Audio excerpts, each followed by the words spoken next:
Ayos lang bang lahat? Magandang araw po sa ating lahat, sa inyong mga suporta sa akin ha. Maraming salamat ulit sa inyong suporta sapagkat ako'y sinuportaan niyo ng tudo-tudo talaga. Kung hindi po kayo sumuporta sa akin, siguro para akong ing dito, naharap sa kamera na walang sumusuporta. Pero nandyan ho kayo lagi. At marami pong salamat ulit sa mga subscriber na pumasok na bago, yung mga datihan. I-mention ko na po itong mga datihan po nating ibang subscriber na nagpa-shout out, mga bago man. Ito kay Ma'am Lina Lanaha, kay ID Jacqueline of Japan, Rebecca Aliho, kay Ma'am Clarita Untulan. Ako ma'am, pasensya na. Lagi ko itong nasasabi yata na pag nag-shoutout po ko sa inyo, ang apelyido po ninyo ay Untalan. Kung hindi po ako nagkakamali, yan lagi kong nababanggit. Pasensya na ho noon, pero i-correct po natin ngayon. Ma'am Clarita Untulan, kay Ma'am Merlin Sagario, kay Ma'am Ami Cabrera of Saudi Arabia. Amping mo yan ma'am ha. Kay Ma'am Veronica Peralta sa Thailand at kay Gigi Gab of Japan. Marami po salamat sa inyong suporta ulit dahil po sa inyo at ako'y parang nakilala rin ako dito sa ibang mga nagva-vlog kasi mayroong iba dyan na galit dahil ho sa inyo. Ang maganda kasi dito kapag nagko-comment, pag nagla-like at lalong-lalo na pag nag-subscribe. Pero nasa inyo na ho yun. Pero sa hindi pa po nag-subscribe, pasuyo na lang din. Na-subscribe nyo po ako. Pero yung appreciate ko talaga ang inyong inyong pagla-like at ang inyong pag-comment.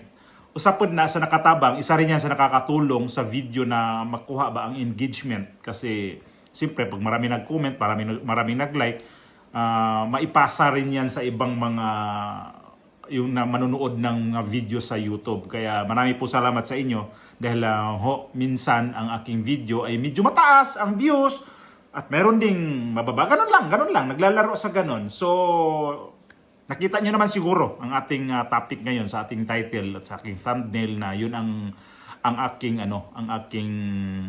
gawan ngayon ng reaksyon itong si Imelda Marcos na ito si Imelda Marcos, nahatulan to ng pagkakulong sa Sandigan Bayan noong 7 years ago. Itong araw na to, eksakto, anniversary to sa paglabas ng desisyon ng Sandigan Bayan na dapat siya ay hulihin na. Itong pitsa to, 2018, itong nangyari kasi 7 years ago, 2018 ho ito lumabas itong desisyon ng Sandigan Bayan na pwede siyang hulihin at ikulong. Alam nyo, kung sino ang hindi pumayag na ikulong itong si Imelda Marcos. Ito muna ang isang video na naibalita noong time na noong 2018 itong balita na to. Balik tayo sa mga dati ha, kung ano ba talaga ang mga itsura ng mga Marcos noon at ngayon. Ganun pa rin, mga kawatan, mga kurakot. Kasi yung nanay ni Bongbong Marcos, si Imelda Marcos, ito hinatulan ng Sandigan Bayan ng dapat makulong ho ito. Pero hanggang ngayon hindi nakakulong. Libre pa din ang buhay nitong si Imelda Marcos. Noong time na yon dapat makulong to, 77 years old. Ito yung kaso niya yung 7 counts of graft. Ito balita. Dating First Lady at Ilocos Norte Representative Imelda Marcos hinatulang guilty sa 7 counts ng kasong graft. Ang sentro ng balitang yan mula kay Melalas Moras Live. Yes, Aljo, hinatulan ngang guilty ng Sandigan Bayan si dating First Lady at ngayon Congresswoman Imelda Marcos para sa 7 counts ng graft charges na inihain laban sa kanya halos 3 dekada na ang nakalilipas.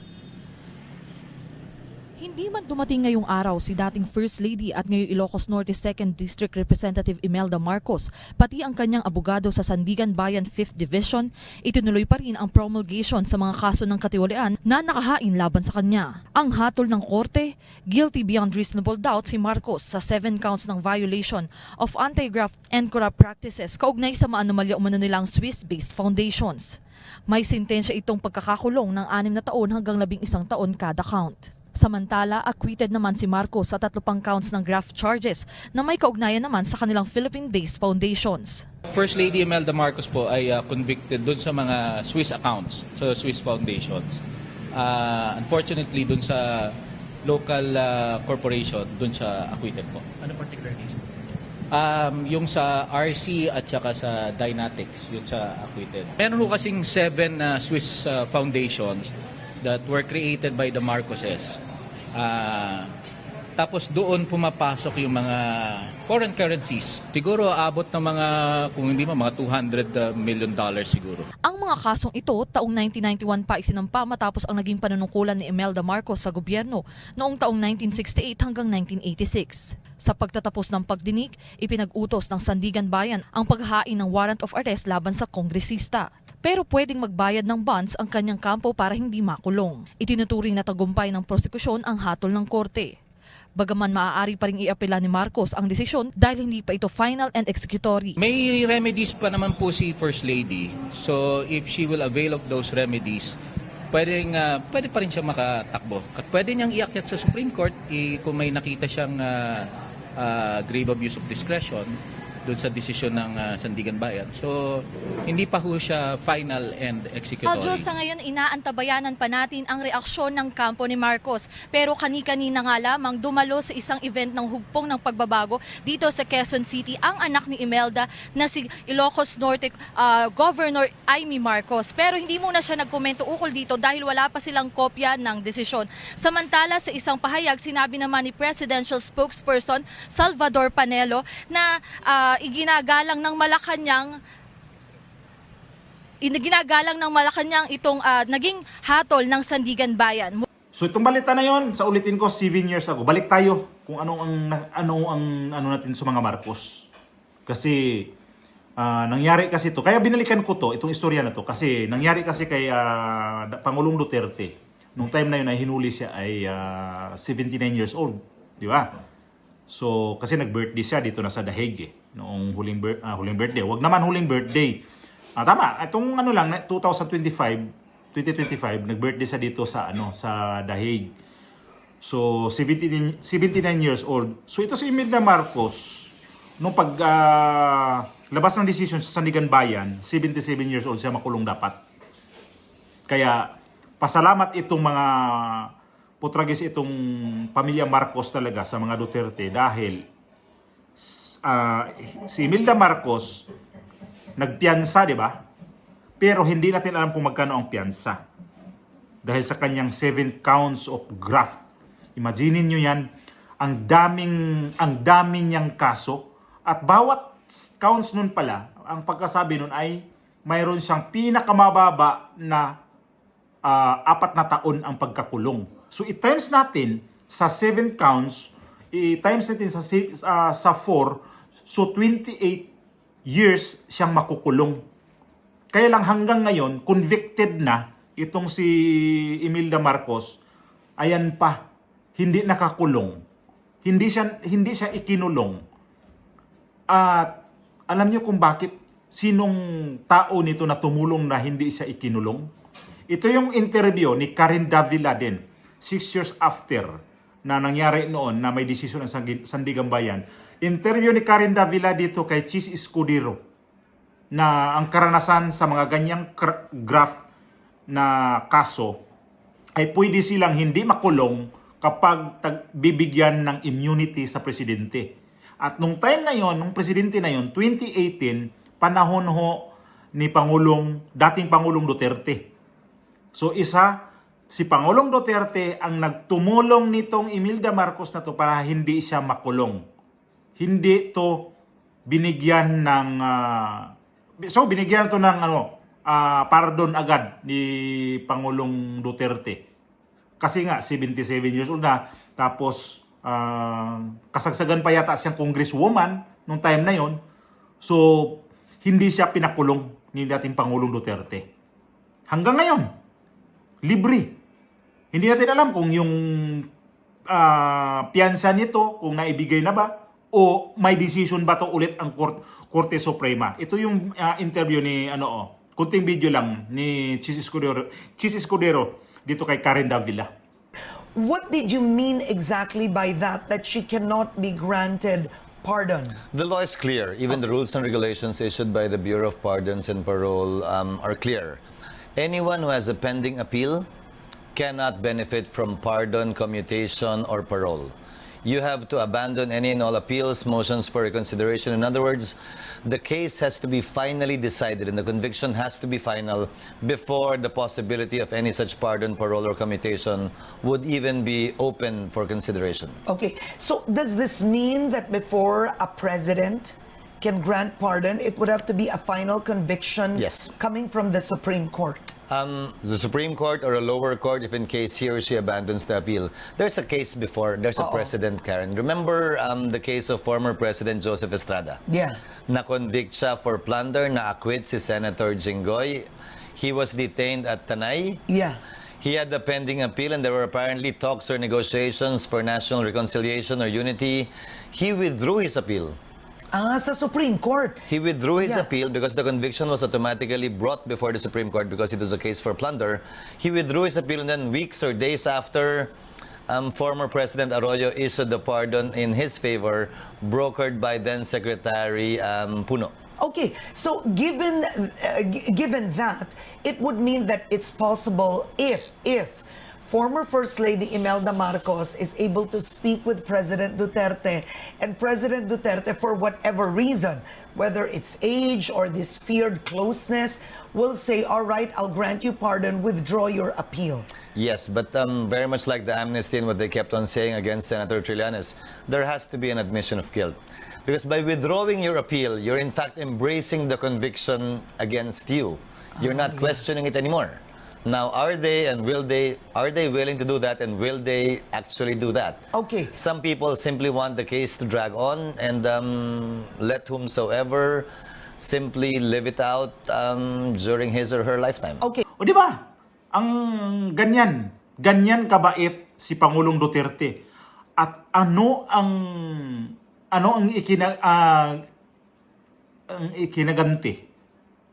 ikinaganti nito ni Bongbong Marcos kay dating Pangulong Duterte ngayon. Pinakulong niya, di ba? At itong mga anak ni dating Pangulong Duterte, itong si VP Sara, anong ginawa rin niya? Siya mismo ang mastermind dito sa impeachment. Kunyari lang yun, hindi siya kasama doon. Pero kasama siya kasi yung anak niya, yun ang unang pumirma sa impeachment Tapos ang pinakahuling pumirma sa impeachment, Martin Romualdez. Hindi, kasama pa rin siya. Although sinabi niya yun, na itong si Sandro Marcos, kinausap siya na ang impeachment ni VP Sara ay matutuloy na. Ituloy nyo. Karapatan nyo yan. Wala nga daw siyang power pa sabihin na hindi ituloy ang impeachment. So, 2 beses na itong pinakamabigat na mga hindi issue pangyayari sa buhay ng mga Marcos na ang nag-save talaga sa kanila si Pangulong Duterte. Unang-una itong pagpalibing ni di ko alam kung sinong nauna nito yung hindi pinakulong ito si Imelda Marcos, convicted pero nakulong, o sinong nauna nito na pinalibing itong si tatay ni Bongbong Marcos sa libingan ng mga bayani. Tapos ngayon, ang mga makakaliwang grupo, galit sila kay Pangulong Duterte, gawa nito mga Pero nung nangyayari kay dating Pangulong Duterte, piyesta to mga to. Wala nga ni isang human rights nagsalita nito na kinulong dito sa dahig, itong si Pangulong Duterte. At ito si Bongbong Marcos, ang kapal ng mukha talaga. Grabe, di ko ma-take para sa akin itong ginawa niya. Grabe ang tigas ng mukha, grabe ang tigas ng ang mga utak nito. Ganyan siguro kapag sobrang addict na. Sapagkat Wala na siya pakialam, manhid na baga.